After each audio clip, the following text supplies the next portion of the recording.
Solving equations by factoring is great when you end up with something that you can factor easily. The problem is that in a lot of real world situations, you end up with equations you need to solve that you either can't factor or that would be very difficult and time consuming to factor.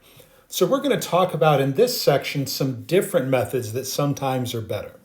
And to understand how these methods work, let's think first about what it means to square something. When we have 1 squared, for example, 1 squared is 1 times 1, which is 1. Let's think about negative 1 squared. Squaring something means we're multiplying it by itself. So negative 1 squared would be negative 1 times negative 1, which is 1.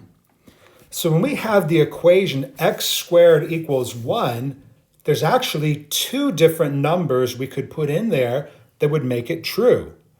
If x is 1, 1 squared is 1. If x is negative 1, negative 1 squared is 1. So x equals 1 is one solution. X equals negative 1 is another solution.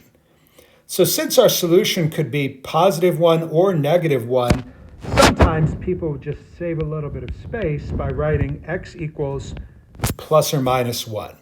When you have plus or minus in front of a number in a math equation, that means it could be either one, a positive 1 or a negative 1. So let's look at the next set of questions here.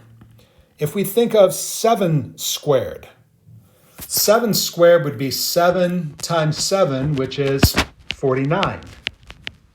If we think of negative 7 squared, that would be negative 7 times negative 7, and that would also be positive 49. So when we have the equation x squared equals 49, there's 2 answers. X could be either a positive 7 or a negative 7. So we could write that as x equals plus or minus 7, like that. So what we're going to do in this section, we're going to start by looking at equations where we've only got x squared. We don't have an x.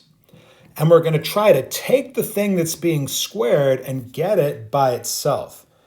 So when we see the equation 2x squared equals 18, notice only the x is squared. The 2 is not squared. Only the x is being squared. So to get that x squared by itself, we start by dividing both sides by 2. And that gives us x squared equals 9. And here's the key step. When you have something squared on one side of an equation, and you want to get rid of that exponent, so here we want to get just x by itself. To get rid of the 2 exponent, you take the square root of both sides. This is very important though. What a lot of people forget, when you take the square root of both sides, you have to stick a plus or minus in front of the number on the right side. Because if you think of the equation x squared equals 9, it could be x equals 3 or negative 3. So that's really the key step. When you take the square root of both sides to try to solve an equation, don't forget to put the plus or minus symbol in front of the number on the right side.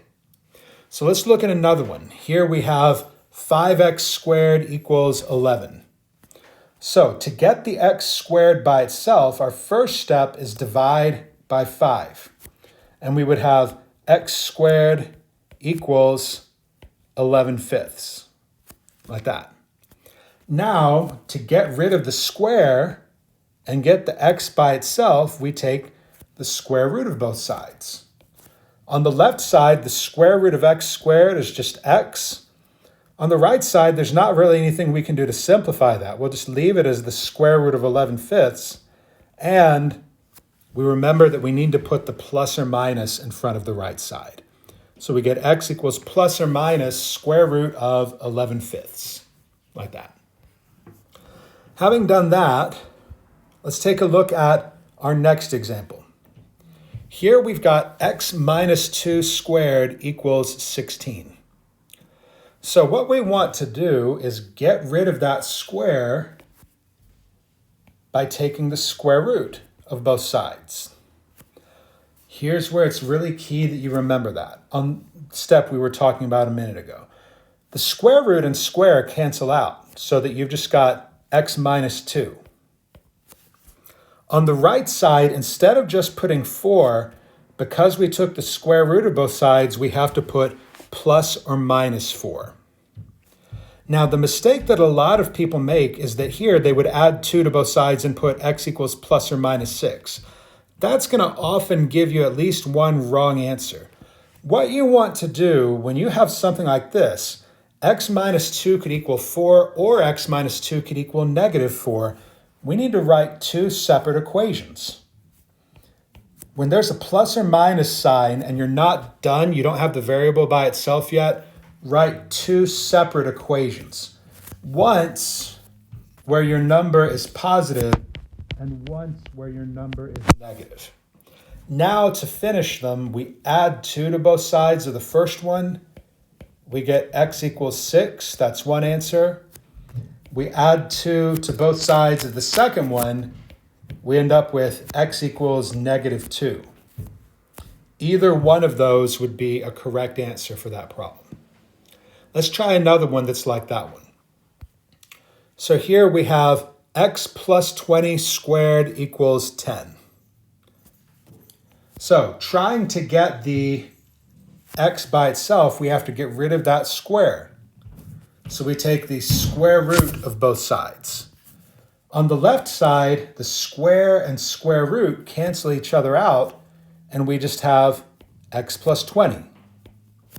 On the right side, there's really nothing we can do to simplify it, so we'll just leave it as the square root of 10. We stick the plus or minus in the front. Remember, anytime you take the square root of both sides of an equation to try to solve it, you have to put the plus or minus in the front. And now we split it up into 2 equations. X plus 20 equals positive square root of 10. X plus 20 equals negative square root of 10. And to finish it, we subtract 20 from both sides. And we have x equals negative 20 and square root of 10 aren't like terms because the 10's under the root and the 20's not. So we would just leave it as negative 20 plus square root of 10. Same thing for that next one. When you subtract 20 from both sides of that one, you end up with x equals negative 20 minus the square root of 10.